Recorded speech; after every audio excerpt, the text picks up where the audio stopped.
আমি ব্যক্তিগতভাবে মনে করি ভাইয়া, ভাইরাল হওয়াটা আসলে এটা একটা বাই প্রোডাক্ট। কন্টেন্টের হওয়া উচিত মানুষের মনে জায়গা করে নেওয়ার জন্য, মানুষকে ভ্যালু দেওয়ার জন্য। ওই তো মানে মানুষ যখন, আপনি যখন ভ্যালু দিবেন তখন তো সে আপনার, আপনি তার মনে বা মগজে জায়গা করে নেবেন। আপনি যদি সত্যিকার অর্থেই মানুষকে তার ইমোশনাল জায়গা থেকে নাড়া দিতে পারেন, মনে এবং মস্তিষ্কে জায়গা করে দিতে পারেন, ভাইরালটা এমনিই আসবে, ভাইরালিটিটা এমনিই হবে, ওইটা আপনার আলাদা করে হওয়া লাগবে না। কিন্তু আমি অনেককে দেখেছি শুরুতেই মানে ভাইরাল হওয়ার একটা প্রবণতা থাকে, যার ফলে ওই কন্টেন্টের মধ্যে হিউম্যান ব্যাপারটা, ইমোশন ব্যাপারটা আর তারা রাখতে পারে না, বা রাখলেও সেটাকে অনেক বেশি আরোপিত মনে হয়, কৃত্রিম মনে হয়, তখন ব্যাপারটা আধা খেচড়া হয়ে যায়।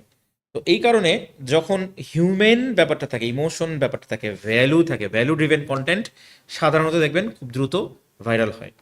কিন্তু সব ভাইরাল হওয়া কন্টেন্ট কিন্তু ভ্যালু ড্রিভেন না।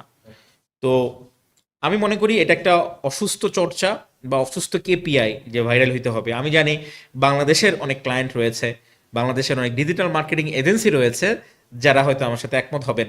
তাদের ক্লায়েন্টরা বলে, ভাইয়া কি ধরনের কন্টেন্ট চান? ভাই কন্টেন্ট যা খুশি একটা বানান, কিন্তু এটা ভাইরাল হইতে হবে।